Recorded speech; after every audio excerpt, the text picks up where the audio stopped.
Eh, Kang Yonan, udah mah?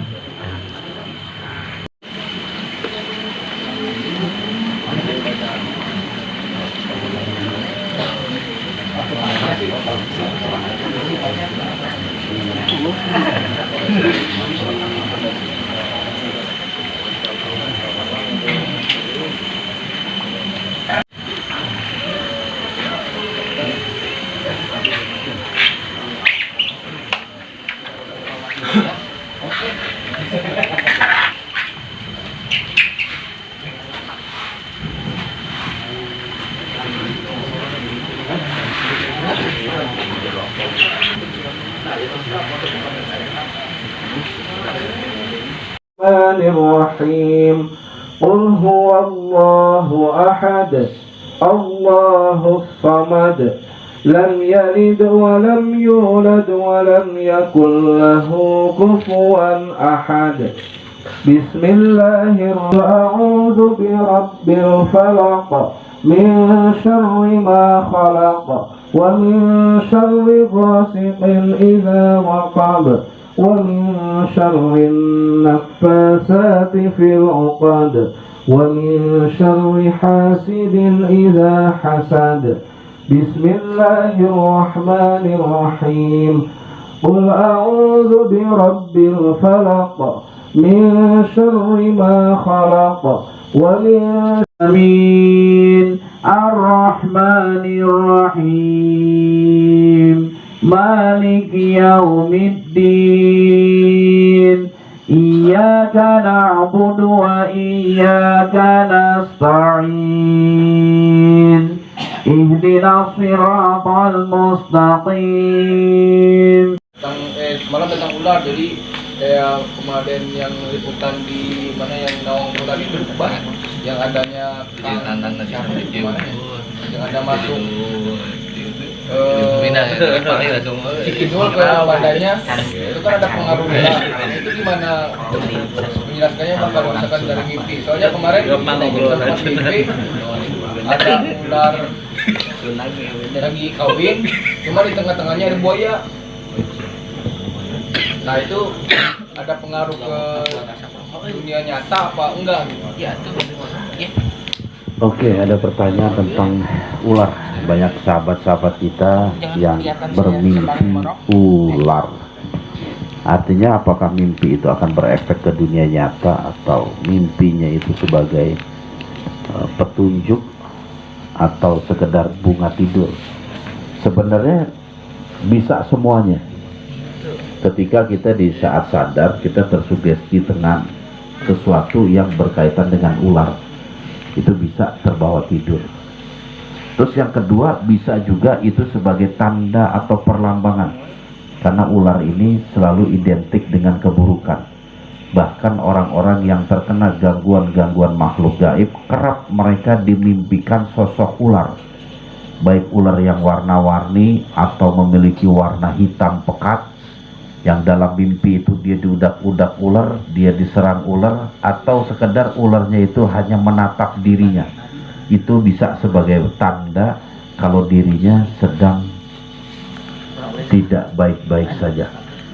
Makanya ketika kita mimpi-mimpi buruk, baik ular, baik hantu-hantu gentayangan, baik ketika kita berada dalam sebuah bangunan kosong, gelap, angker, kita merasa mencekam di dalamnya, atau kita berada di tengah kuburan. Iya. Kalau kita ada mimpi-mimpi seperti itu, jangan lupa ketika terbangun kita membaca ta'awudz 3 kali dan meludah ke sebelah kiri kita. Iya. Karena itu bisa sebagai pertanda keburukan. Untuk menutup itu bisa di hari itu, di hari yang sama kita sedekah. Berapapun nilainya nggak jadi masalah, yang penting tulus ikhlas. Kita punya uang 5.000 rupiah, kita cari orang yang memang memerlukan itu, kita kasih. Dan kita minta kepada Allah agar sedekah kita itu menutup semua pintu musibah. Dan yang terakhir, ketika kita mimpi-mimpi seperti itu, harus menjadi motivasi kita untuk memperkuat perlindungan kita kepada Allah. dengan mengamalkan doa-doa perlindungan, dengan mengamalkan ayat-ayat perlindungan. Karena nggak mustahil mimpi yang kita alami di saat tidur merupakan petunjuk kalau kita sedang berada di situasi yang akan terjadi keburukan. Jadi harus kita malah termotivasi. Jangan malah kita takut. Wah, gara-gara gabung sama SDG mimpinya ular mulu. Iya, ada yang seperti itu. Padahal yang nggak gabung SDG juga kadang mimpinya ular. Karena ular itu sebagai lambang keburukan. Kalau kita mimpi ular dalam tidur kita, itu lambang keburukan, lambang penyakit. Iya. Terutama penyakit-penyakit yang berasal dari makhluk-makhluk gaib, baik kena santet, kena teluh, dan lain sebagainya. Kadang diilustrasikan dalam mimpi itu dengan seekor ular. Iya. Dan selebihnya juga kita harus senang karena kita dimusuhin sama setan, dimusuhin sama ular.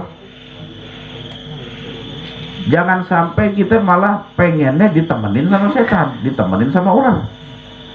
Jadi ketika kita mimpi kita diserang ular, wah itu menunjukkan kalau kita tidak satu golongan dengan mereka. Dibanding kita dianggap teman. Pengen dianggap teman apa dianggap musuh gitu? Pengen dianggap musuh. Makanya jangan lupa untuk selalu memperkuat diri dengan iman, ilmu, dan amal. Mereka semua hanya memberikan rasa takut dan kekhawatiran aja. Untuk mencelakakan nggak bisa. La yadurruhum wa la yanfa'uhum, di dalam firman Allah itu.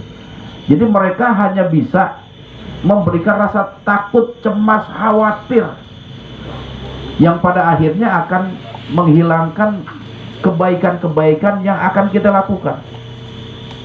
Ya, makanya kita jangan sampai terhalang. Kita udah niat baik gitu, misal niat untuk bersyiar, berdakwah, karena mimpinya seperti itu, wah nggak jadi deh kalau begitu, resikonya besar. Ya memang seperti itu hamba-hamba Allah yang terjun di bidang syiar ataupun dakwah, banyak musuhnya, baik yang nyata apalagi yang nggak nyata, karena mereka sudah berjanji di hadapan Allah untuk menggelincirkan hamba-hambanya. Tugas iblis dan para pengikutnya itu menggelincirkan hamba-hamba Allah dari jalan Allah yang lurus. Makanya ketika ada orang-orang yang berhijrah, pengen taubat, pengen merubah kebiasaan-kebiasaan buruknya diganti dengan kebiasaan baik, musuh pertama kali itu setan yang paling gak senang gitu. Ditakut-takutin gitu, digoda gitu, dikasih khawatir, rasa cemas dan lain sebagainya. Itu dalam rangka apa? Agar kita tidak mendekat kepada Allah Subhanahu wa Ta'ala. Ya, jadi apa yang terjadi itu bisa berbagai macam. Ada juga karena memang kita tersugesti. Nonton SDG tengah malam, wah udah gitu tayangan blorong lagi, nah ada gambar ular, lagi enak nonton ketiduran, mimpi ketemu ular. Nah itu akibat sugesti, akibat simpenan alam bawah sadar. Karena mimpi yang kita alami tiap hari itu bisa bersumber dari 3 hal. Mimpi baik itu sumbernya dari Allah Subhanahu wa Ta'ala. Mimpi-mimpi yang buruk yang mendatangkan kecemasan dan ketakutan berasal dari syaitan. Dan yang terakhir dari akibat alam sadar kita di siang hari. Iya, kita pengen makan mie ayam, begitu kita datang ke warungnya udah tutup. Tidur kita mimpi makan mie ayam, itu memang tersugesti seperti itu. Iya, jadi berbagai macam maknanya itu bisa dari segala penjuru. Namun kita bisa ambil hikmah dari mimpi kita itu untuk memotivasi diri kita lebih dekat lagi kepada Allah. Karena apa? Karena mereka sudah mengangkat bendera perang dengan kita. Dan kita harus senang ketika dijadikan musuh sama mereka. Yang mudah-mudahan ini semua memotivasi diri kita. Karena Allah sendiri pernah mengatakan seperti itu dalam salah satu firman-Nya, innahu lakum aduwwum mubin. Ya kan di dalam surah apa itu? Yasin ya. Ya bani Adam alla ta'budu syaitan. Jangan sekali-kali engkau menyembah kepada setan. Jangan sekali-kali engkau memberikan hati kalian kepada syaitan. Innahu lakum aduwwum mubin. Sesungguhnya mereka bagi kamu adalah musuh yang nyata. Fa'ni'buduni hadza siratul mustaqim. Sembahlah aku dan raihlah jalanku yang lurus. Artinya apa? Allah telah mengisyaratkan innahu lakum aduwwum mubin.